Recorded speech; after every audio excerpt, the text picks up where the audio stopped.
Radhe Radhe students, कैसे हैं आप सभी। होपफुली सभी अच्छे होंगे। आज की क्लास में हम परमाणु स्ट्रक्चर पढ़ने वाले हैं, एटॉमिक स्ट्रक्चर।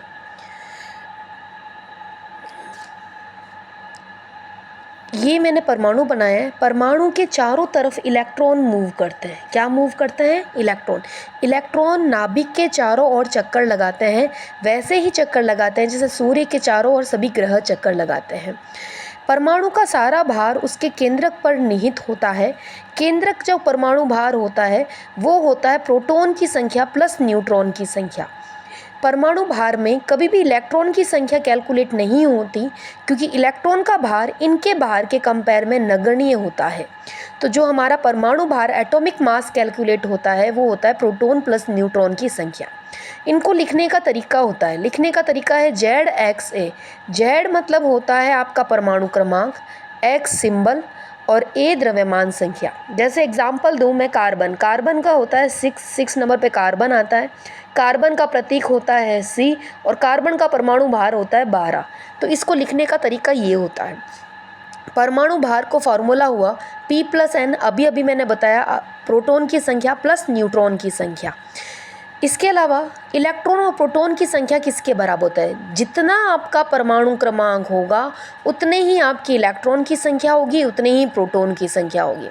जैसे इसमें एग्जांपल दूं, परमाणु क्रमांक 6 यानी कि इलेक्ट्रॉन की संख्या भी 6, न्यूट्रॉन की संख्या भी 6, इसका परमाणु भार हुआ 12। अगर मुझसे पूछा जाए न्यूट्रॉन की संख्या क्या होगी, तो परमाणु भार में से प्रोटॉन की संख्या को माइनस कर दूं, 12 - 6, तो इसमें न्यूट्रॉन भी हमारे पास 6 आएगा, क्योंकि परमाणु भार बराबर P+N। परमाणु भार गिवन है 12, P बराबर है 6, P इलेक्ट्रॉन की संख्या, परमाणु क्रमांक तीनों बराबर होता है, तो न्यूट्रॉन की संख्या निकल जाएगी 12 - 6 बराबर 6। अब अपन बात करते हैं समस्थानिक की। समस्थानिक यानी कि आइसोटॉप्स। समस्थानिक नाम से शो हो रहा है जिनका स्थान समान पाया जाता है। जरूरी नहीं किसी भी तत्व का परमाणु भार एक ही हो।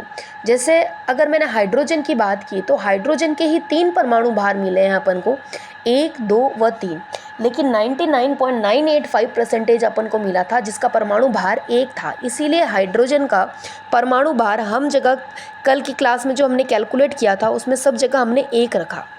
तो जिनका परमाणु क्रमांक समान, atomic number are same but द्रव्यमान संख्या भिन्न भिन्न होती है, उसे अपन कहते हैं समस्थानिक, यानी समान स्थान, जिनका परमाणु क्रमांक समान परंतु द्रव्यमान संख्या भिन्न भिन्न। एग्जाम्पल्स दे रखे हैं मैंने बहुत सारे। जैसे हाइड्रोजन के 3 हैं, 1H1, 1D2, 1T3, यानी हाइड्रोजन का परमाणु क्रमांक देखो तीनों का 1 है, जबकि परमाणु भार तीनों की अलग अलग है। डेफिनेशन भी यही कह रही है, परमाणु क्रमांक समान परंतु परमाणु भार अलग अलग। सिर्फ हाइड्रोजन के ही समस्थानिक का नामकरण किया गया था ब्रह्मांड में, इसके अलावा किसी भी समस्थानिक का नामकरण नहीं किया गया। जिसका परमाणु भार 1 था उसको नाम दिया गया प्रोटियम, जिसका भार 2 था उसका नाम दिया ड्यूटेरियम, जिसका 3 था उसका नाम दिया ट्राइटेरियम। सबसे ज़्यादा समस्थानिक जिसके मिले हैं वो है पोलोनियम के। पोलोनियम के आज तक 27 समस्थानिक मिले हैं। पोलोनियम PO होता है जिसका परमाणु क्रमांक यानी कि Z होता है 84 नंबर पर पोलोनियम मिलेगा, जिसके 27 समस्थानिक मिले हैं सबसे ज़्यादा। कार्बन के हमको 3 समस्थानिक मिले हैं, 6C12, 6C13, 6C14। देखो सबका परमाणु क्रमांक सेम, परमाणु भार अलग अलग।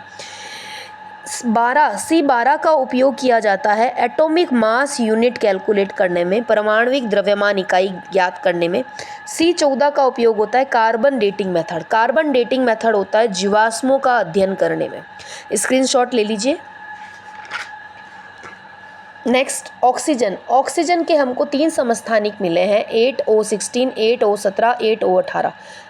इसका उपयोग किया जाता है रासायनिक अभिक्रियाओं की क्रियाविधि को ज्ञात करने में।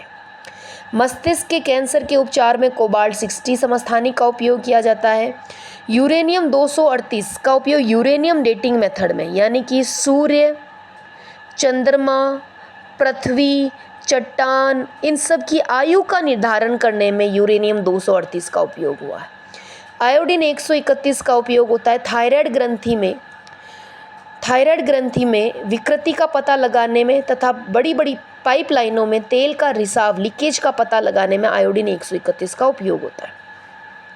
फास्फोरस 32 का उपयोग होता है अस्थियों में उत्पन्न विकृति, यानी हड्डियों में अगर कोई फ्रैक्चर है तो उसका पता लगाने के लिए फास्फोरस 32 का उपयोग किया जाता है।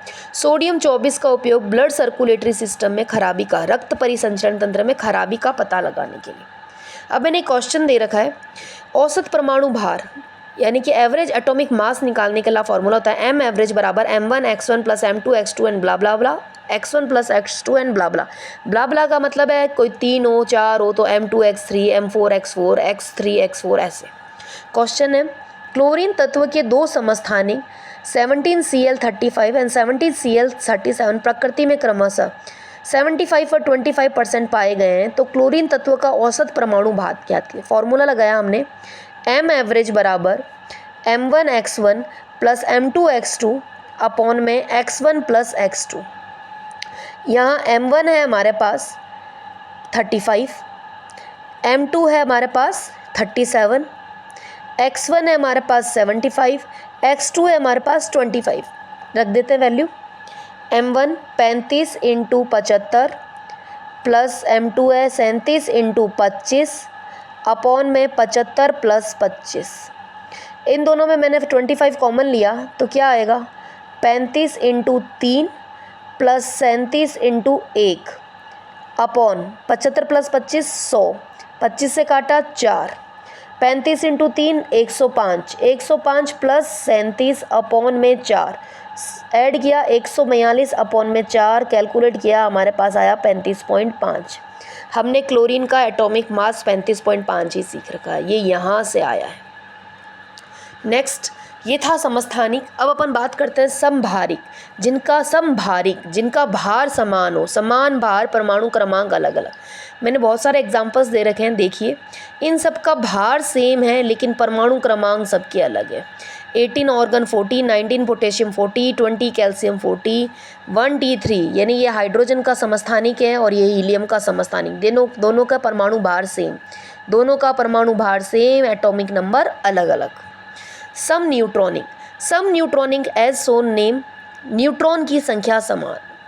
देखो 6C 14, 7N 15, 8O 16। मैंने एग्जाम्पल दे रखा है, 14 में से 6 गया 8, 15 में से 7 गया 8, 16 में से 8 गया 8, सबका न्यूट्रॉन की संख्या समान।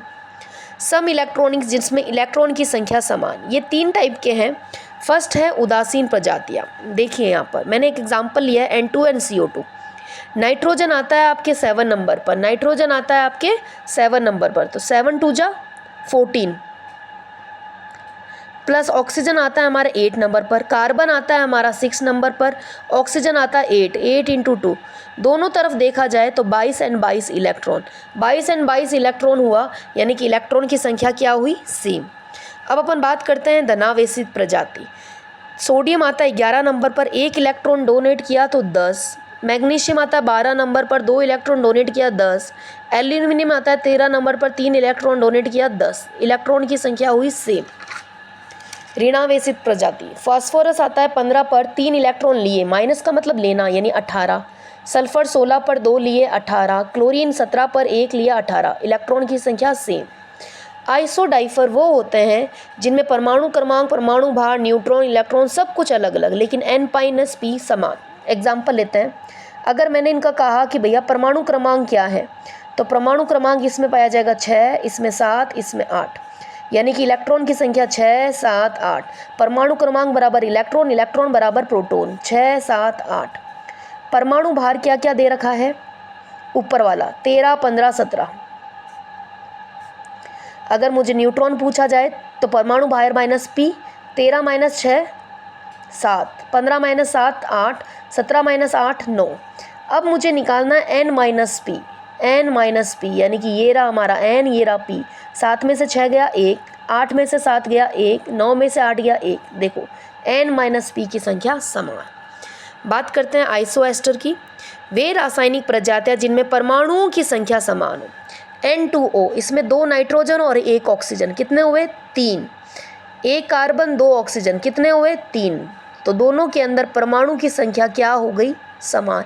जिनमें परमाणु की संख्या समान होती है उसे कहते हैं isoester. Thank you so much. Please like and subscribe my channel.